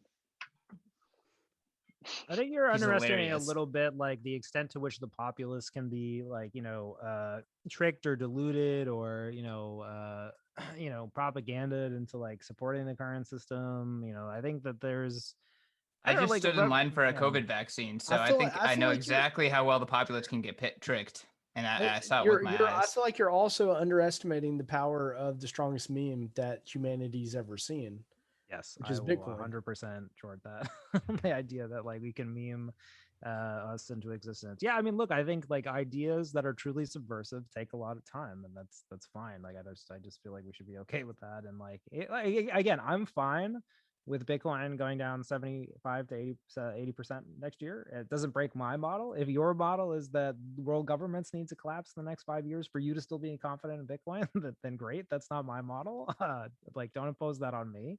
I'm a patient person. I've got a long time horizon. You've got 6 years for those Well, governments. I'm I okay. think I'm about it okay as a- not living to see hyper Bitcoinization, and that won't change my faith in Bitcoin. So I I actually think of am it gonna more as say a that I'm generational change. You know, that by generation, that meaning kids that are, you know, the kids that were born after in Bitcoin was the only thing that they know. You know, at some point there are going to be children that are born that only knew Bitcoin, and their Yeah. children that their parents only knew Bitcoin. At some, that's going to change people, you know. So I agree. I don't really like to think in things of 5 That's years. what I I get don't out know of if it's gonna Dylan's be a- piece. Like when I read like Dylan's article, I'm like, wow, damn, like Bitcoin's been around for like a while, and this kid's just like he's all over it. You know, it's like that gets me bullish about Bitcoin because it's Well, like, you know, it'll be not only just people who are born post Bitcoin, but it's going to be like eventually it'll be people who are born whose parents held Bitcoin. You know, right now, you know, it's post Bitcoin, but very small percentage of people born, you know, parents hodl Bitcoin. But that number is just going to continue to grow. So then you're going to eventually have more than 50% of the population who's grown up in their parents hodl or like have some Bitcoin in their hands. And that children of the hodl. children of the hodl. Rizzo. There you go. Sovereign Individual, published in 1997. According to that book, which I think is very directionally correct, we're behind. We should have already hit full downfall of nation states at this point. 2021, Oh, that's like what I we've mean. gone Like, you know, to. shit takes we have, time, you know. yeah, you're right, but I'm just saying that, like, hey, you know, this stuff is supposed to happen fast. It's not supposed to happen I don't know why you slowly. guys are like so hostile towards me. It's like I'm just saying that I'm comfortable waiting a while, and then, you know, look, if you guys really want hyper Bitcoinization now, if that like really matters to you, my whole point is like if that's, I just don't want it to feel meaningful to people. This is my whole problem with like the Bitcoin Tina like super cycle stuff, because it's like, okay, you're creating the perception in people's mind that this like needs to happen for like some reason, and it's like, dude, I don't know. Like, I mean, if people are getting in now and like you're setting the mental model that they're getting in a super cycle, and then that doesn't happen, you're just going to force them, you know, they're just going to have diminishing, you know, I'd rather set low expectations, set a low bar, and then just, you know, clear that and do that over and over. But, you know, to each his own, right? You know? All right. Well, speaking of being patient, we have been extremely patient for an ETF. I think there's like 9 ETFs or something along those lines that have been submitted at this point. We have Canada's Purpose ETF reaching $1 billion in Bitcoin under management, and you know, obvious extreme demand for Bitcoin. GBTC did pass or is about to pass the largest gold ETF, as you know, in terms of market cap and assets under management. Anyone have a strong opinion about Bitcoin ETFs, the SEC, statements by Hester Pierce, other things along those lines? It seems as though there's a lot of, you know, tailwinds pushing Bitcoin forward in this regard, but we have been extremely patient, right? Maybe even too much. Deniz. Yeah, I'm not waiting around for an ETF at all. To me, it's just another shitcoin, but at least, you know, it'll onboard more normies, which is cool. But if I do get an inquiry about like, oh, how do I get exposure to Bitcoin? It's sort of like, okay, just buy a MicroStrategy or something like that. I mean, I think MicroStrategy's been doing a great job being an ETF. I think you got it. Yeah. Sorry. I think for countries, yeah, like say in Indonesia, well, obviously we don't have the Bitcoin ETF, but for like several countries that don't, for example, the institution is very hard to get their hands on Bitcoin. Having exposure like with ETF can help at least the company first to transition towards Bitcoin, and then maybe people in that company will get their hands on Bitcoin. So I think, yeah, it's very exciting. One of the things So that we I'm have excitement. paying We're not attention waiting to. for it. Dylan, go for it. Sorry. You're good, man. I think an ETF removes a lot of the friction that like the legacy financial system has with getting spot Bitcoin. So one of the things that I'm going to be paying attention to really closely when a US ETF drops is that allows all of these legacy institutions to execute the contango trade, where they can access CME and they can access Bitcoin futures, but they haven't been able to get any spot exposure, or like it's through GBTC and it has a premium or discount, or they were using MicroStrategy stock. But with a Bitcoin ETF, they can long spot, short the futures, capture this huge spread. And some people like Joe Weisenthal or something, they think that the spread's going to close. The contango, the annualized yield, which is like sitting at like 35% right now, is going to diminish greatly. And I think there's a chance that it does significantly diminish. But to execute that trade, you have to long spot. So it does a couple of things. It bumps up the liquidity in the futures market, but it also you're taking up coins off the spot market. And so I think that could drive volatility to the upside, which increases the spreads in these futures markets, which drives more and more people into this trade. And that's when things get really interesting. If you have a couple $100 billion of Bitcoin derivatives that you can get risk-free, you're market neutral, and you can get 20% yield in dollars against the no yield credit markets. So that's the thing that, I mean, the financial side of Bitcoin, it's like that for me, it's like I'm maybe that's my specialty, like explaining it. Like that's ultimately not why I'm here. I'm here for the sovereignty and the liberty and all of that. But that's kind of like the orange pill for me, is like, hey, this is the best performing asset ever. It's up 200% compounded annually, and it's the best risk adjusted return asset ever. So yeah, I think it'll be interesting to see what happens. Well, I think your example is very much like what Alex Gladstein said in his first article of his column with Bitcoin Magazine, which is that number go up like onboards people to freedom go up, right? So you're here for the freedom, but the number go up is incredible marketing, that's for sure. And Pete, you definitely are right in saying that number go up and down, and volatility has been a fantastic tool in Bitcoin's kind of adoption tool chest. Tony, jump in here, man. Yeah. Well, I guess being the Canadian on the panel, yeah, it's been interesting, like seeing the ETFs come online here. Obviously, like whatever ETFs that launch here is going to be chump change compared to whatever US ETF that comes out. But yeah, just lots of like mom and pops that I've chatted with briefly. People putting it in their, the benefit really is people being able to put it in their registered accounts. So in Canada, we have something called like RRSP, which I believe in the US like 401k. So like, being able to put Bitcoin in these tax advantaged accounts is something that has been a big barrier for actually like normies that haven't taken the dive. And so it's been interesting to chat with some of those types of folks that like actually this enabled them to actually finally feel more comfortable, I guess, like stacking sats in a way. Yeah, it's been interesting. So I think like it will be a boost amongst the normie crowd, especially folks who are looking to add Bitcoin exposure to their retirement accounts and registered accounts and whatnot. So yeah. Who wants to chime in? I'm more interested in just the overall positive view on Bitcoin from the government, from the U.S. government, from various sides. That I think that it all kind of like I posted or reshared the interview with the Republican leader of the House, or minority leader, and he spoke out. He was speaking to Joe on Squawk Box on CNBC and saying, Bitcoin is something that all the regulators are going to need to get used to, and this is not something we want to go backwards on. We want to go forward on.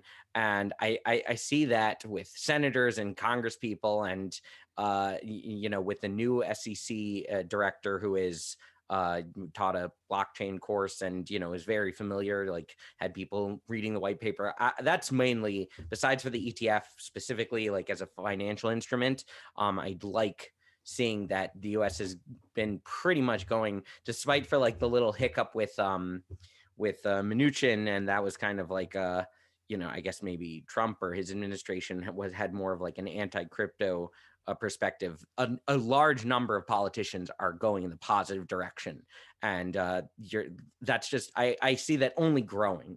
As more people are holding, as more companies are going public, it's just going to be too much in the public sphere, too many citizens holding some kind of crypto or being involved somewhere, whether it's their job or they're holding it or they've got an ETF or if they've got Coinbase stock or something, that the regulators and the politicians are going to have to consider that next time they go out and say, it's used by terrorists or whatever. Like it's not going, the more pervasive it is in society and the more the politicians are going to have to take that into consideration. So I think that side of the ETF, hopefully getting approved is something that's important. I'll note that there are 3 politicians going to be at Bitcoin 2021. Warren Davidson, who posted an awesome Satoshi quote this morning. Cynthia Lummis, the great senator from Wyoming, and then Mayor Suarez, who is really leading things over in Miami and trailblazing in terms of kind of like respecting freedom, integrating Bitcoin into the city of Miami. So you're absolutely right, Rabbi, that the politicians see signal here. Politicians are historically opportunistic folks, and there's a lot of freaking opportunity in Bitcoin, that's for sure. Dea. Yeah, I mean, they are too late for them to ban Bitcoin. So the only way for the politician to go forward is to either regulate it, but even if they're regulating it, it will just creating more adoption, because like once it got regulated by the government, then more institution and more public confidence to buy Bitcoin. So then it's just it's just gonna make it a positive effect for Bitcoin itself. And yeah, I agree with Rabbi, like it's just a matter of time, I think.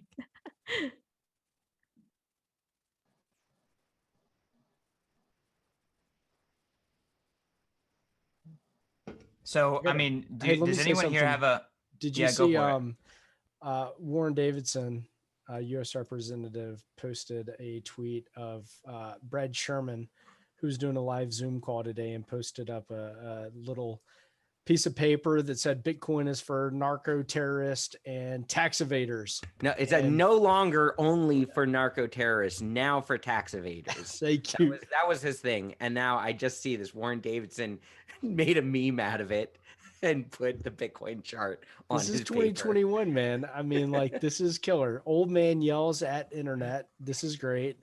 Meme warfare is real, and Warren Davidson gets it. But what I was going to say is, do you think that like Brad Sherman is like a communist, like mole, like he was a plant? No, I mean, he gets it. He's gets aligned Bitcoin. with the USD. No, Brad Sherman. Yeah, Brad Sherman totally gets Bitcoin. Yeah, he's just aligned with USD. He thinks that he thinks that USD is better for the world, or whether he just has all his bags in USD and USD governance. He's taken more adversarial stance than anyone else in government, though. Like, I can't think of anyone else who's an elected official who's been more adversarial. He works for Big Petrodollar. Yeah, Alex Gladstein was talking about this in his Trojan horse examples, that in the story of Troy and the Trojan horse, there were prophets of Troy yelling, "Don't bring this thing in. This thing is going to eat us alive." And they were ignored. So it seems as though that is also going to be the fate of Brad Sherman. So are Troy you saying burned to the ground? One of those? Where is Brad Sherman in this story? He's a Trojan living in Troy, saying like, "Hey, that Trojan horse is gonna fuck us. It's gonna take our power. It's going to destroy us." And he is thoroughly being ignored by everyone and their mother, literally. He's getting trolled by his fellow congressmen. Who are aligned with the Trojan horse as well. So they flip sides. And honestly, I think that's better for America. Well, he just doesn't want to get poor, Dylan, and he doesn't want to flip sides. Does anyone have a strong opinion about GBTC? Like when I heard Dylan kind of talking about the contango trade, for a while the big trade was the GBTC trade, where you buy spot, you put the spot into GBTC, you get GBTC shares, and then you sell the shares 6 months later for the value of Bitcoin plus the premium. Obviously, that has disappeared. This contango trade is different, but at the same time, it does kind of seem similar. Like there's an opportunity to arbitrage market inefficiency. The fact that institutions can get access to the futures, but they can't get access to spot. Like that's the opportunity. And once they can get access to spot, does that like expedite that opportunity? Does that take it away? Like I'm just kind of curious. Like, we've already seen one of these arbitrage opportunities kind of get arbed away, right? $1 billion question, CK. $1 trillion question. All right. Up only. Leave us with that. Anyone else have an idea about GBTC, about like anything around the ETFs in the US, globally, maybe even Bitcoin adoption, just more generally? I want to see a stock exchange in Bitcoin. That's what I want to see. I want to see stock denominated in Bitcoin, Bitcoin native, and the tax laws probably have to get changed, which won't happen, but fun to think about. Rabbi. I'm just curious if we're going to see more coming out from the, this, what was it? The Saylor, Michael Saylor, Bitcoin for Corporations boot camp. How long was that? 2 months ago now? That kind of when it happened, everyone was like, the seeds are planted. We'll see what, I'm curious when like the next shoe is going to drop on that. I've got to imagine something, there's got to be something concrete that comes out of that. That was 40K ago, if you can believe it. What? It was in 2021.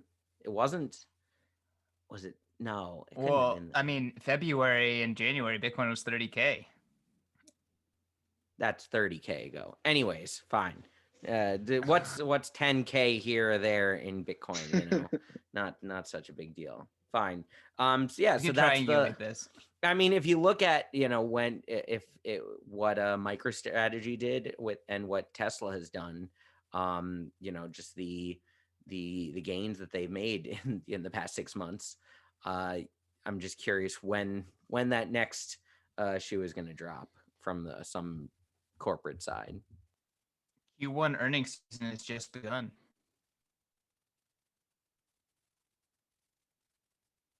Right. Was it like people there wasn't any announcements from like Q1 yeah, so that's far. Starting. Yes. Yeah, it's just But started. It might be that if someone even started it, like we might be waiting till like another till the Q2 reports. Who wants to jump in? I mean, going off of what Rabbi said, so it takes a while for a lot of these institutions to come to a decision, I guess more so than what's going on with Taproot, but it's going to be interesting because imagine having a huge treasury and realizing that, okay, Michael Saylor just like, I don't know, 3x or whatever his investment. So they want to get into Bitcoin now. Well, they have to go through the whole process of going through boards and all that, unless they have autonomy like Saylor or even, I guess, Jack Dorsey or one of the founders. So if you're a founder of a company, you have technically more autonomy within a company. But if you're not, if you're something like a Google CEO or a Microsoft CEO or any of those other big FANG companies. Apple CEO. Yeah. So even Amazon now. Bezos stepped down. Yeah. Tim Cook owns like 0.01% or something. I don't know, 0.1% or something of the voting shares. So it would take him a while to convince his board to get into the decision of buying Bitcoin, but that could time well. I know Pete's not going to like this, but that could time well with the expected falling price for Bitcoin in the cycle. So maybe they start buying up a lot during 2022, 2023. That's just a theory, but we'll see how that plays out, I guess. I like that theory. And I think that's a good place to start wrapping up the show. This is the part of the show where we go into last word. Each of you gets a chance to kind of plug yourself, as well as leave the audience with what you would consider to be your final and closing thought. So let's kick it off with Tony. Tony, where can people find you, and what's your last word? Yeah, sure. Yeah, you can find me at on Twitter at TonyKai _ or our company handle at Atomic Finance. If you're interested in checking out some new kind of cutting edge Bitcoin financial tech, non-custodial financial tools, sound finance, that's what we're building at Atomic Finance. And we'd love to see you join the waitlist and go from there. Yeah. I made money on the election with your little beta, so that was a lot of fun. Dylan, how about yourself, man? It was a good chat. Kind of sick of Pete and his bearish takes, but it's for another day. No, I see you already gave up on that thread. Like, you couldn't even keep posting up forever. For yeah, like your 10 meme minutes, game is too good. But yeah, it was fun to come on and talk and to meet all you guys. So thanks for having me on. All right, let's go over to Dea. Where can people find you? What's your last word? You're muted. Thanks. Yeah, first of all, thank you everyone for sharing your wisdom and your thought. Everyone can find me at Dea Rezkitha on Twitter, but I'm also hosting a podcast called My Bitcoin Story, and would love to have every one of you to be on my shows and then share your stories. And then for any watcher in here from Indonesia, if you want to learn about Bitcoin, you can also check Class Bitcoin. We run our education about Bitcoin. So thank you. Awesome. Check Dea out. Pete, where can people find you, man? Where can people learn about Bitcoin history, get grounded in Bitcoin reality, and get out of the clouds? Yeah, So do a lot of my writing these days for a little publication called Bitcoin Magazine. So got a big, pretty meaty piece on Bitcoin history coming out in a week or so, which I'm pretty happy about. We'll let the Bitcoin Magazine Twitter handle do the full reveal, but yeah, you can find me on Twitter, Pete Rizzo. I guess my last word would be patience. We don't have to go up forever immediately. We've got if you really got diamond hands, you'll want to wait it out for a little bit. A couple decades won't hurt. I'm just waiting for the no coiner tears. That's all. I want them to cry uncle. Bitcoin Rabbi. Hey, thanks for having me on. So I'm an author. I wrote Bitcoin Money. It's a book, deceptively looks like it's for children, but it's a way to explain all beginners of all levels about Bitcoin. I always believe in keeping it simple for yourself, for teaching other people. I teach elementary, middle school. So for Bitcoin, there are 1,000,001 different things you can do and try and, make yield and try and do this and that. But I really believe that's the way I do it. Keep it simple. And that's going to be the safest, that you're going to sleep the best at night. Awesome. All right. Deniz, what's up, man? Where can people find you? What's your last word? Thanks for having me on, CK. And yeah, you can find me on Twitter. I'm just hanging out there. You can hang out with me there too. I work for Coinbeast. It's an education platform. We're basically just there to give insight onto like how to start getting into Bitcoin. It's a really cool site. Check it out if you can. Thank you for having me on again. It was really nice to meet you guys. Absolutely, man. All right, I'm gonna toss it over to Joe, and then I'll close it out. Yeah, I think thanks everyone for joining. It's always fun. My final words would be pull your Bitcoin off exchange, take control of your future. Don't be scared to do it. With great power comes great responsibility. So do your own research and mix your coins and Say it, Joe. be Say it, sovereign. Joe. You know, like the state hates you. So Yes. you know, like be adversarial, think about it, you know, control your own destiny. And also, you know, like come see us in Miami because it's going to be awesome. We're going to have a lot of fun. I think that you're going to be missing out. And if you can't join us, guess what? We're going to be streaming everything online. It's going to be a rager. And, you know, buy your ticket, promo code Satoshi, save 10% and buy with Bitcoin and save $200. So like, just like stack all the savings and buy your after party ticket. That's all I got. Nice. Yeah, guys. Bitcoin 2021 tickets are more expensive if you buy with fiat because we would rather have your Bitcoin. So pay us in Bitcoin, save $200, use promo code Satoshi. Either way, save 10%. Come to Bitcoin 2021. Come meet me in person. I don't bite. I'm a nice guy. Come meet Joe. Come meet almost everyone on this call because, you know, I'm not going to speak for them, but I'm pretty sure they're all going to be at the conference. And I'll see you guys there. Let's roll the commercial. Peace.